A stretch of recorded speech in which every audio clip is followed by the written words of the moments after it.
precious metals and, yeah, enamel. It's incredible. So anyway, without any further ado, take it away, Sue. Okay. I'll start out with a plug for the AAW Scholarship Program. Every year, Arrowmont and John C. Campbell Folk School each give 14 scholarships for a one-week class to the AAW. The scholarship is for the tuition only. You're still responsible for your travel and room and board.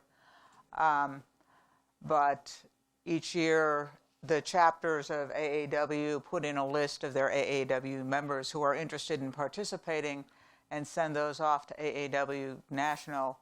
And they have a drawing for these 28 scholarships. So this year I won a John C. Campbell Folk School scholarship. And when I got the paperwork, I had gone through the catalog online. They sent a catalog with your paperwork. By that time, Trent Bosch's class was already full, so I didn't see Trent Bosch. But there was still an opening in Dixie Biggs. Dixie was here probably 2014, 2015. She did a one-day demo and a one-day hands-on class, and I took the one-day hands-on class, and I bought the Carver stuff then. And so this time it was the 5-day class, so you cover a lot more ground than you did. What she's known for is carvings. Do these show up? We were kind of figuring that if we did the overhead, you'd be able to zoom in better on it.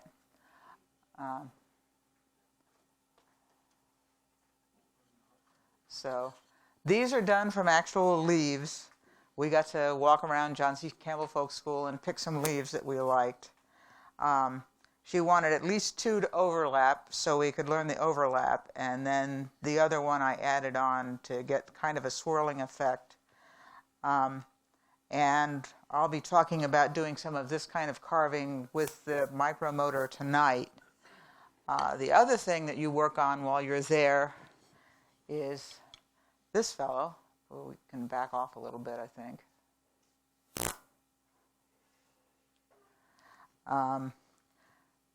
The steps and the clover and this piece and this were all done with the micromotor.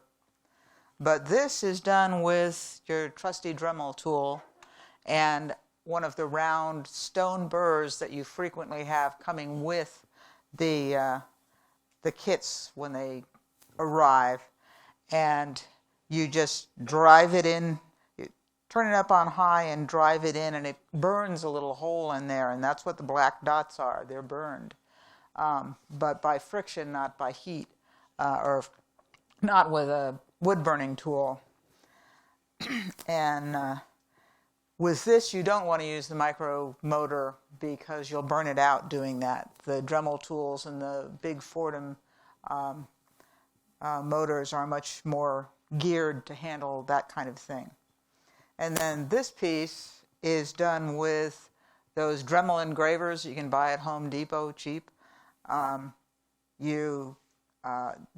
We were using a Zentangle book for ideas, and you have to press harder than I did because you engrave the lines first, and then you dye the area, and then you put a finish on it, and the last thing you do is add liming wax, which is white or black. And if you've done a deep line, it'll be a very strong white, very strong black. I have a little strong white and a little strong black, but a lot of kind of wimpy white because I didn't engrave my lines deep enough. I have a light hand with a pen, and I run into these things whenever you're supposed to press hard on something. And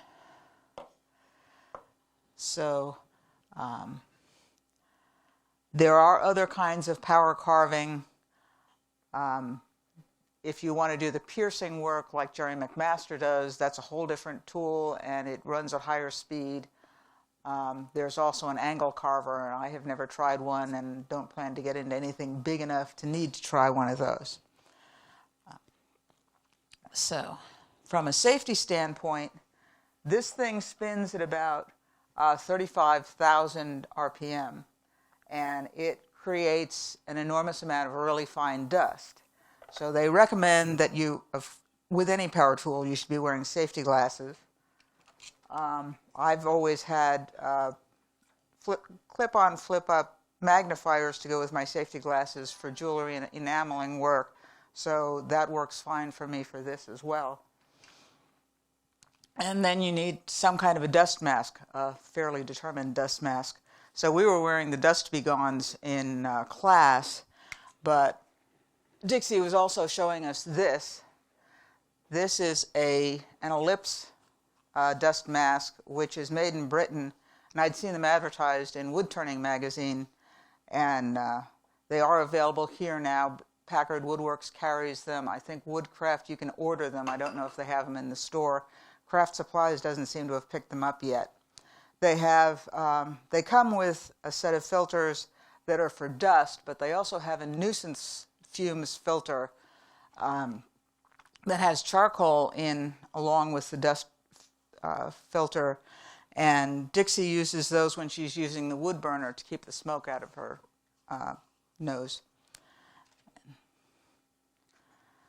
And so,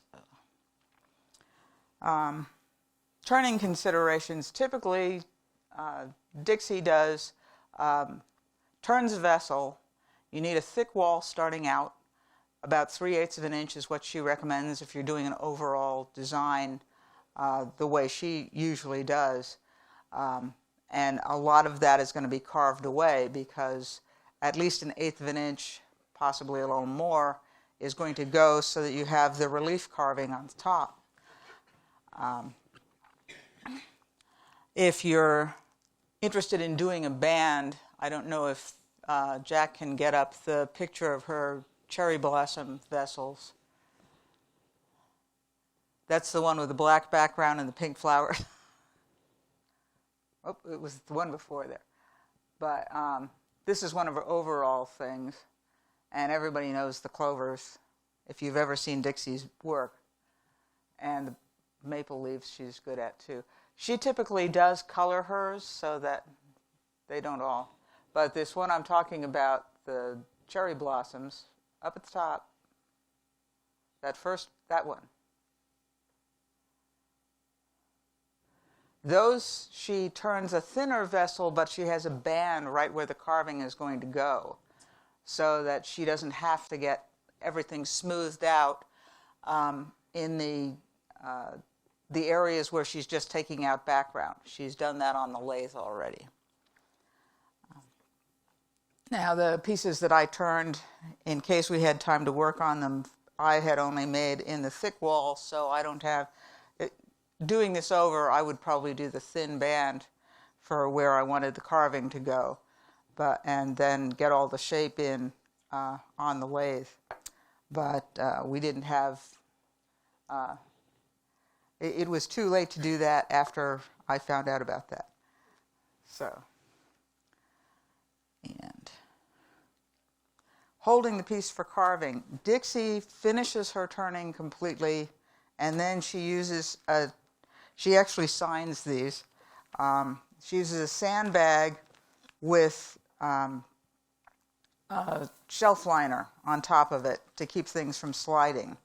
It works well for bigger pieces. A piece as small as the one I'll be working on tonight, you can hold in your hand and don't need to do much with. If you leave the tenon on the piece, you don't finish the bottom. You can leave it in the chuck. You can use the lathe to hold the piece, and you can turn there. Trent Bosch also has a stand that lets you turn it in several degrees of freedom while you're doing your carving, and there's at least one third party that has another version of that. So tonight we'll just be working on this one. The first thing you have to do is come up with the lines for where you want things to happen. And these were penciled on this afternoon. It'll eventually have something similar on the other side, but for tonight we're only looking at the one. And when we were laying this out, I was wondering if she had some kind of a template that she does all these with. No, you plant your hand on it, you draw it in pencil, and then you cut it out with the ball burr. So we got some practice at planting the hand and turning an arc. So now we put on our trusty safety glasses. I don't know if I'm going to have this on tonight because it'll argue with the microphone. So let's check, make sure this turns on. Should be a little bit faster.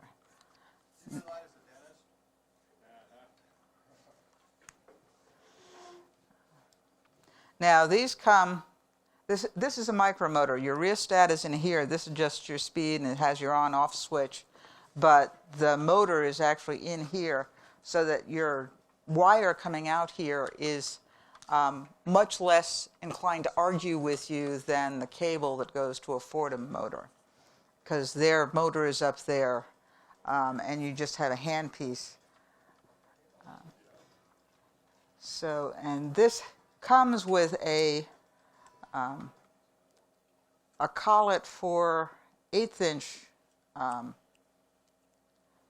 that's screwed, 1/8 inch shafts that's screwed in already, and then an adapter that takes it down to 3/32.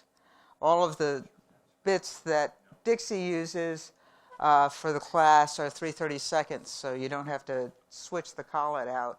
There is also an adapter for 1/16 inch bits for those of us who have those things.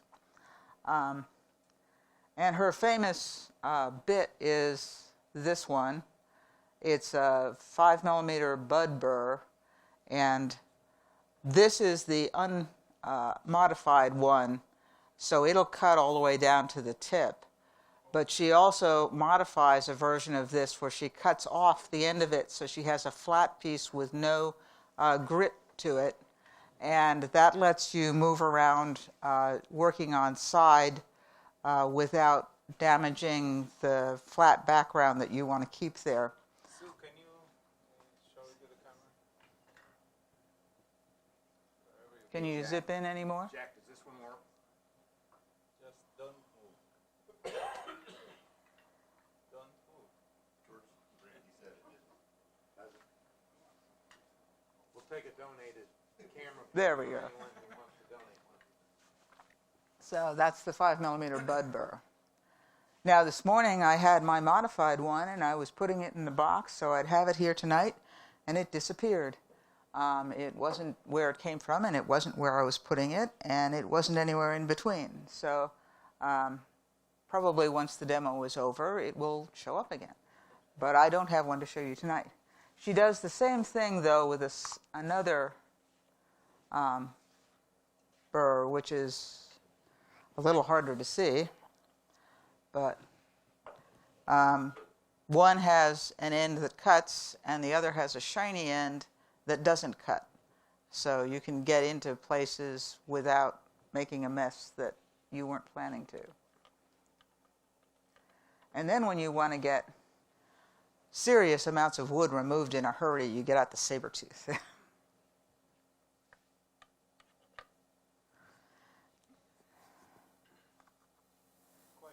Mm-hmm. Where do you buy your burrs and your supplies? MDI wood carvers. Yes. They actually track when Dixie is having classes so that they will always have the things she asks for in stock when students are asking for it at the last minute.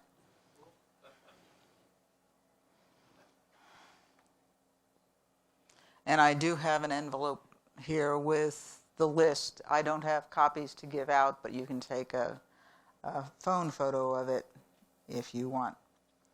So you start out with a 2mm ball burr, which you can barely see, but this is where you're going to outline the places where you're going to cut. You do a shallow cut first, because if you want to correct it, when it's shallow, you still have an opportunity. Once you get the deep cut in, it's a lot harder to try to amend a mistake. So now the steel cutters go at high speed, which is about 2/3 of the way on in the dial here. We also have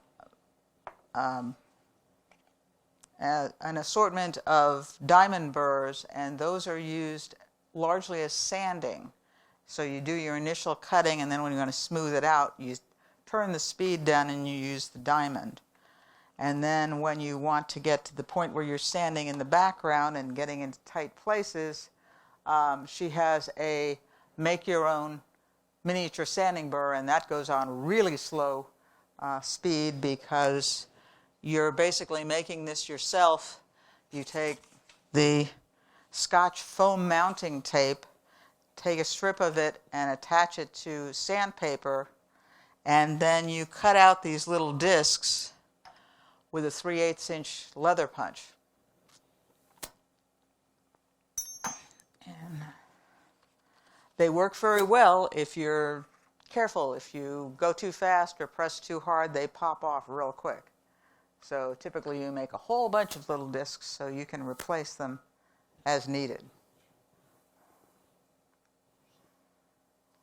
Okay.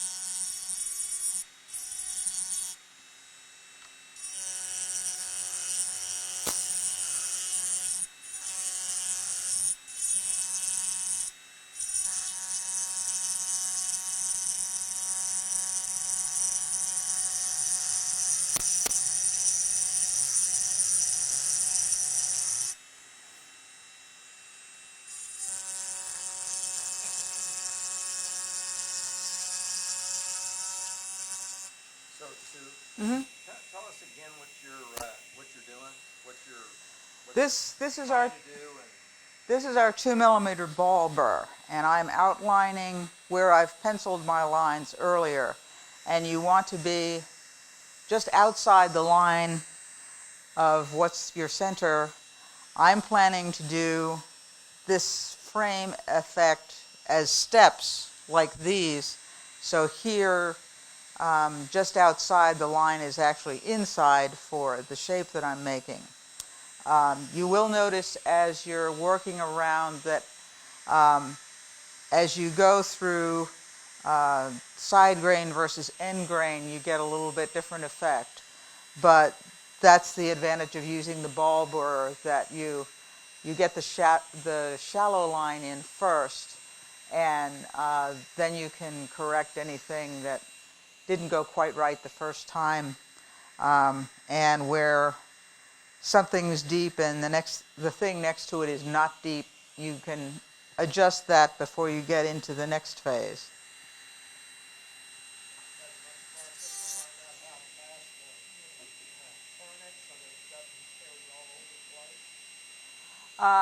Typically with these, the faster you go, the more smooth effect you get with the cutters. With the diamond, you don't want to go that fast. You want to slow down a little bit so you're sanding rather than cutting. But if it seems like you're going too slow and getting kind of a choppy effect, the speed is probably not quite high enough. When you're going back and forth between one kind of bit and another kind of bit, you turn it down for the diamond, then you go back to a cutter and you don't always remember you've got to turn the speed back up.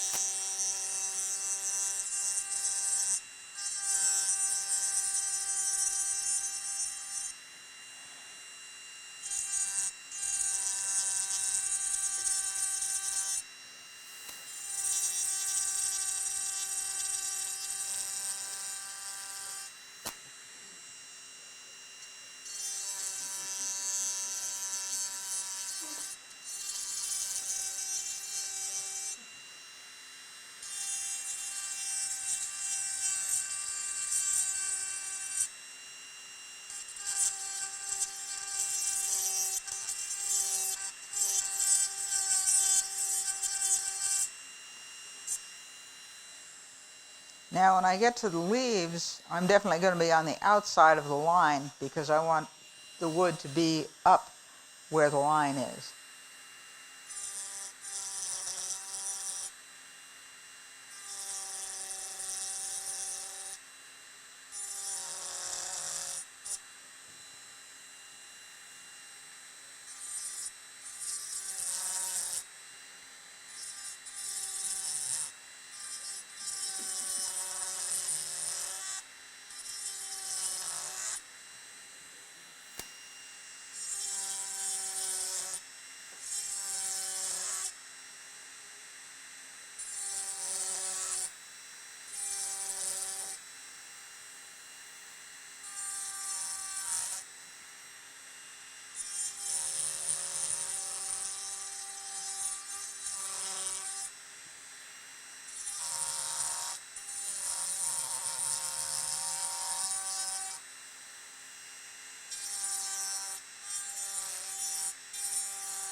Now when Dixie does her outlining, she doesn't go into the interior at all until she's gone all the way around the outside and cut back the background a bit.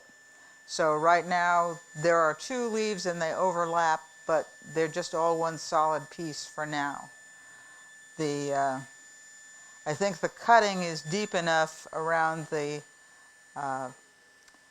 leaves for where I want to go right now. So I will probably pick up one of my cylinder burrs and start working the background back.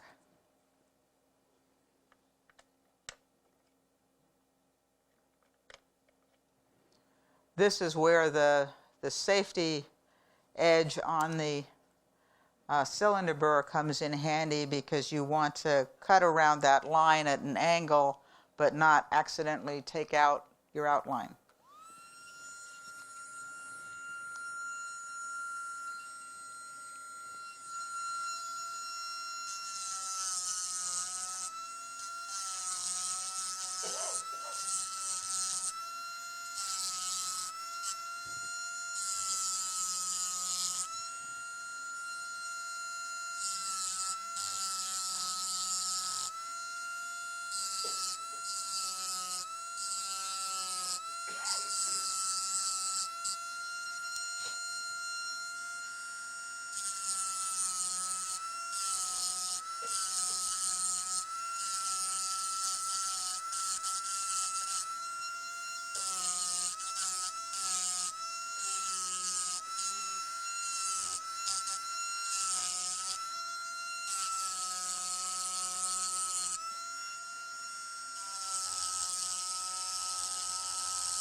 Now, as you're going around cutting out the background, you generate a lot of dust, and it settles into the places that you've cut, and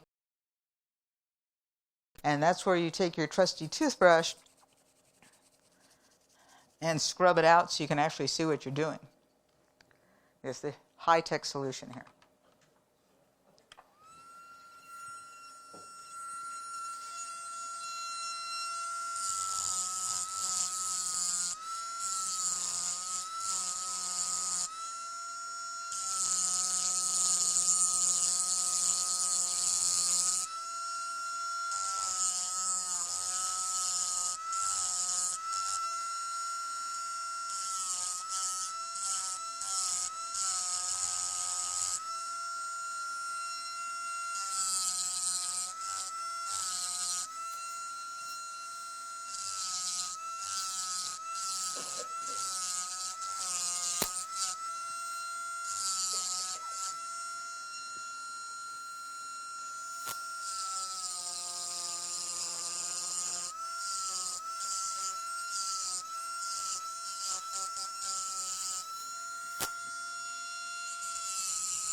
Sherry?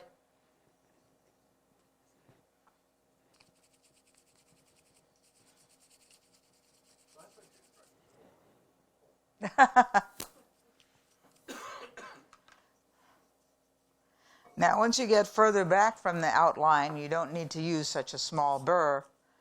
You can get the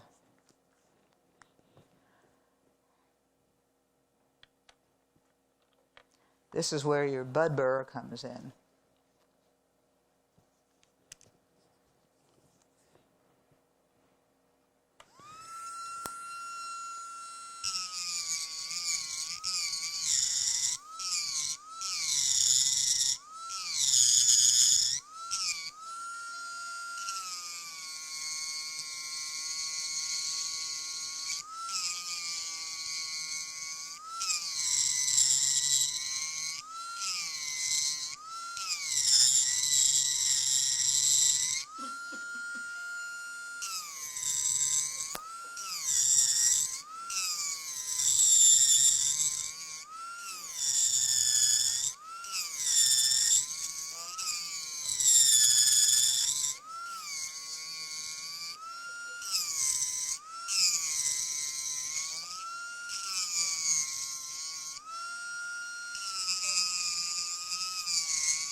Now, it takes quite a while to get the whole background cut out, so we're not going to do that before we start in on the leaves, or we won't be out of here by 9. So now we come back in with our ball burr and we start working on the leaves.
Now, Dixie has you work off real leaves because she wants to impress you with the fact that leaves aren't flat.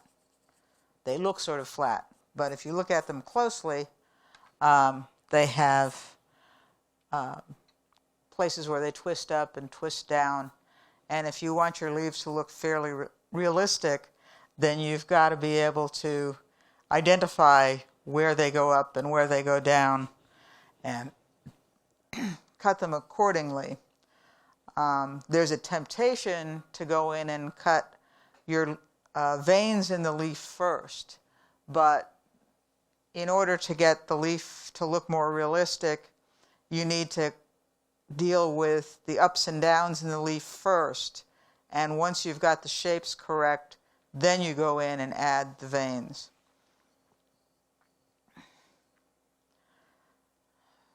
Would your veins be positive, like the main vein, would that be up above the leaf, or would that be indentation? That depends on where you're working with the leaf. I did have a real one with me here, but which I've probably lost somewhere on the table. If if you look at a leaf on the top, the veins are generally depressed. If you look at the leaf on the underside, they're raised. So if you're doing your leaf as an underside, the backside of the leaf, then you need to raise your veins. So.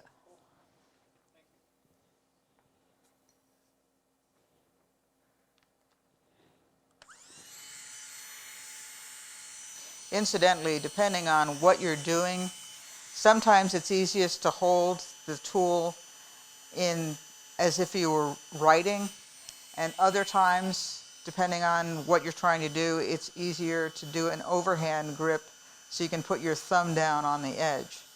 So consider it part of the And it's probably process. best to be sitting down too, don't you? Well, your feet get tired if you do this for a long time. But I started out as a lab rat, so I've done a lot of standing.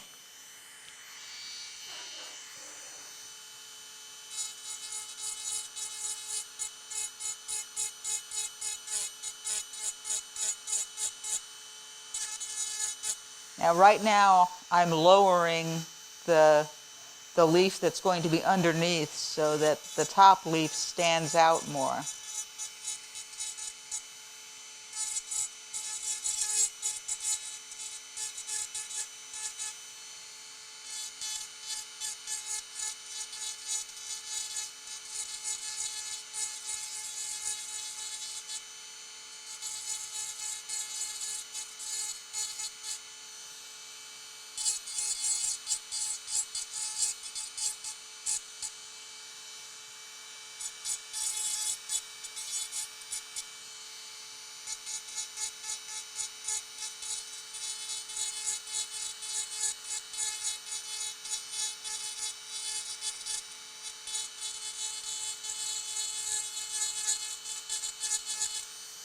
And I'm making a shallow depression on the top leaf so that this part looks a little bit more down compared to the other parts of the leaf. But keeping the edge standing up.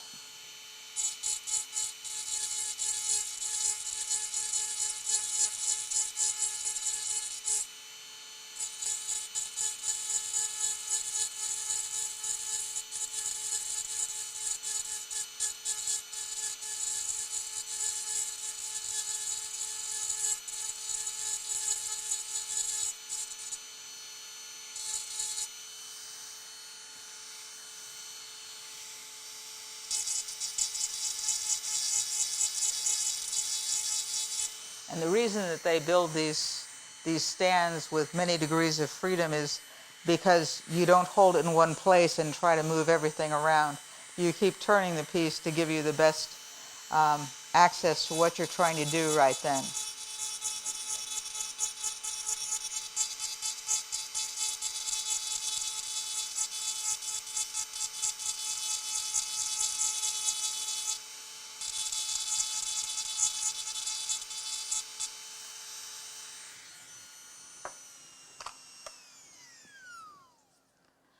Then once you've gotten to the general idea of where you want things to be, and you want to sand a smoother surface, you whip out your handy dandy, you turn the dial way down, then you turn on the little sander, and probably do a little bit better.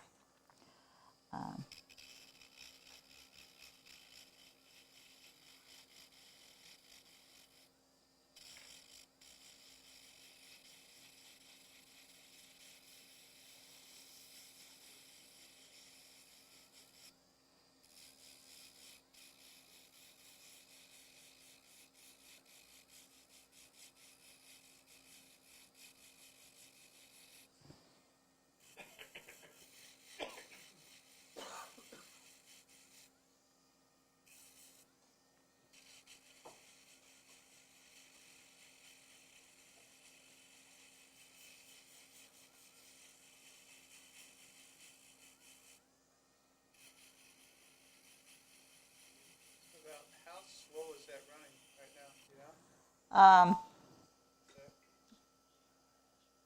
think this will go to 45,000, and this is about 10% of it, so maybe 4,500. Awfully quiet. It's nice.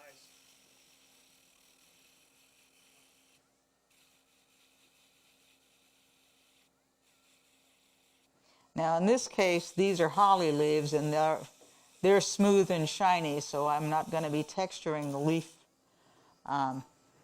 But if you were going to do a textured leaf, like the big one here, and you can all come up and see these later, so it's not lost on the camera, you would smooth this out with the sandpaper first so you get a continuous surface, and then go in and texture it. We often talk about sharpening, and I'm wondering how long do those burrs last? You notice them, I mean, noticeably get duller, or is that not a concern? I haven't had that problem because I haven't done a whole lot of it. Dixie probably goes through several a year. So you get, I mean, they're pretty decent Yeah. life out of them. Yeah. Yeah, these are steel, and there are some carbide ones, but the steel ones you can modify on the grinding wheel. I don't think she'd recommend doing the carbide ones that way. So, having taken that off, now we go back to the ball burr yet again.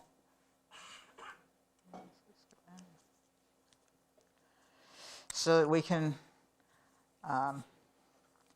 cut our lines. Now, we've lost the lines for the veins that I did earlier, and get all that excess dust out. So if one had a pencil handy, one would probably draw the line where you wanted it and indicate where those are. I'm going to eyeball it right now. It's a small leaf.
Now, when you're cutting things and you're not going to sand afterward because it's either something like this or it's the texture you've put in, there's something else that you can use to smooth the excess hairs out. This is my cache of jewelry tools. You have the options of the 3M miniature wheels, or you can use Scotch-Brite on a wheel.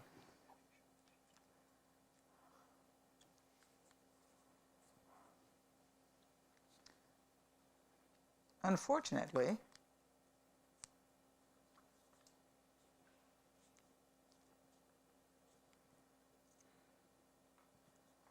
this is pickier about...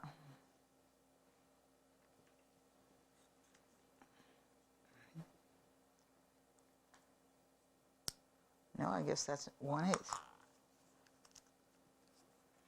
Now this is another turn the wheel way down.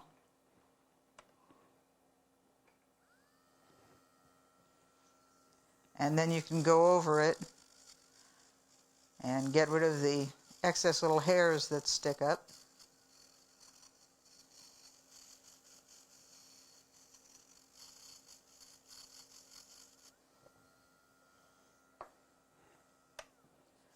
And we can do a little bit of texturing in the background so you see how that's done. These are actually done with the ball burrs. Ball burrs come in different sizes, so we'll use a little bit bigger one than our outlining tool.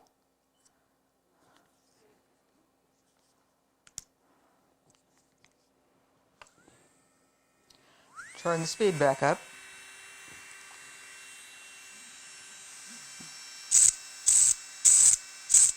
Oops.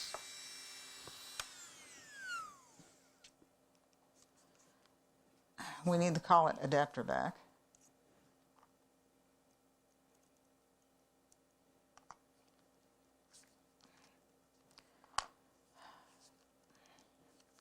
Sometimes this feels like arguing with me, and it's going to do it now because it's in a demo.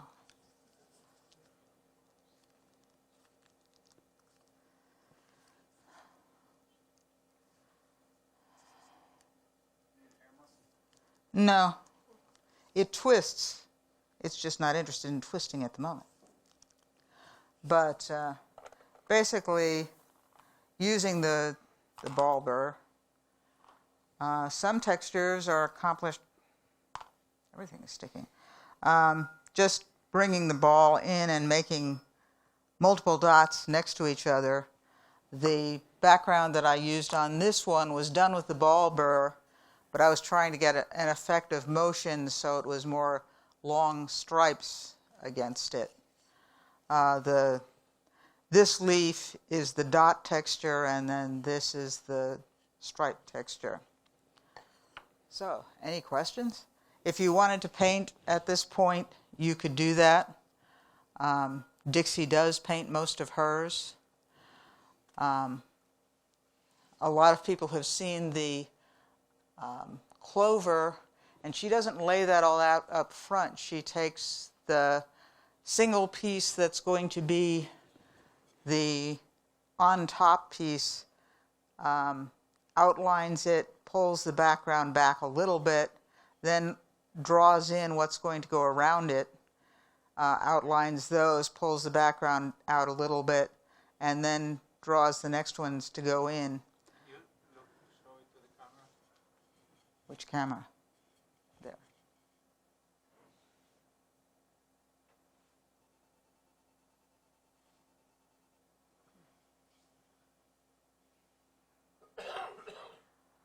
So that way you get overlapping clover, but you can adjust it as needed as you go along rather than try to fix it all up front and then decide you changed your mind. Her early works, she had tried laying things like that out all at once and discovered that wasn't the greatest idea. She had us do our first clover as a single piece, so we got our experience carving the primary one. This one was mine, and then this was her demo piece, which I wanted a drawing at the end of it. So her texture is a lot stronger than mine is. But at the display at the end of the workshop at John C. Campbell, they put the entire classes together, and it looked like a field of clover, and they were sufficiently similar to be impressive. What kind of paints does she use for color? The paints like this, she uses acrylic paint, the little bottles you get at the craft store. These were fabric dyes, the ones under the liming wax. those ones, the wild colors. Like Yeah. dye, Fabric dye. like red. No, these were little bottles that she had that are apparently for people who do silk dyeing. And then if you have a leaf that you really like the shape of, there's the missing leaf. So if you look at this, it has ups, it has downs. You have to, if it's holly, you have to watch those points. They will stick you.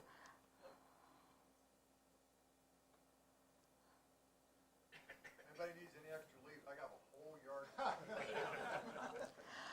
yard. But what she'll do if she's going to do a vessel and she wants very similar leaves, she'll do a pattern.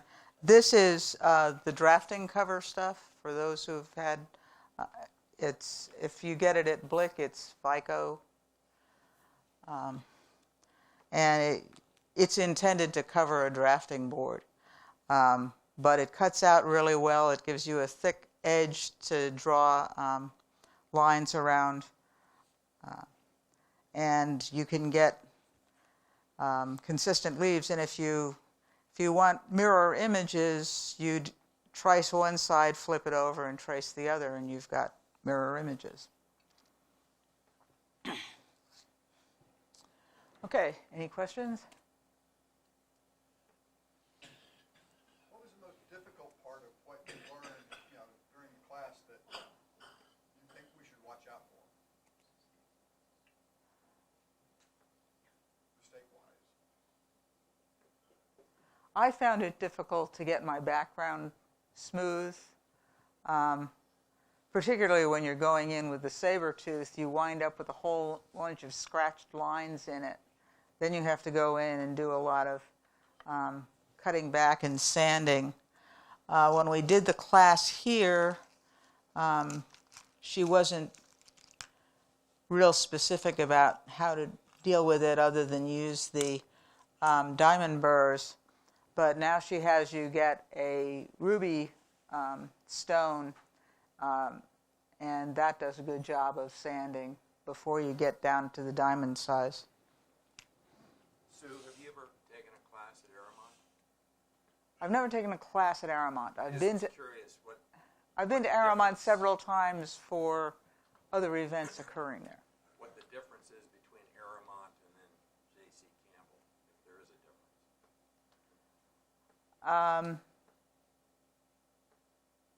I'm afraid my feeling was John C. Campbell was a little too folksy for me. They have you get up for morning song in the morning, and you're supposed to really enjoy Appalachian music and dancing. And the entire wood turning group decided that they would go back to the turning studio and work till 9 o'clock rather than attend the entertainment. Yeah, that was a benefit when you, at Aramont, for instance, because I took my class with Dixie out in Colorado at an individual's house, and we could only work till 5 o'clock at night. At Aramont, you can go eat, and as long as there's another person in the shop, you can work till midnight, which is a tremendous advantage if you're really wanting to. At John C. Campbell, they insisted that you have either the instructor or the assistant present. So if they were willing to go back, So you had to have. you had to have, yeah. Okay. And Dixie was willing to go back after dinner till 9 o'clock, and so that was when we worked till. But at that point, going back to the dormitory building, they don't want you walking on the main highway. Brasstown Road is an old U.S. highway and doesn't have sidewalks along it. You're supposed to take these paths through the woods, which you really can't see at night. And the first time I ever heard of John C. Campbell was from a member of the Enamelist Society who had gone there for an enamel workshop and had tripped and fallen in the paths at night and broke her ankle. And so I tended to drive from the residence hall up to the dining hall parking lot. I'd walk the open path from the turning studio down to that parking lot. And then I'd drive back because I wasn't going to go into the woods and take these paths that go up and down and you can't tell it from the paths over on the side. Aramont does have a little bit better defined.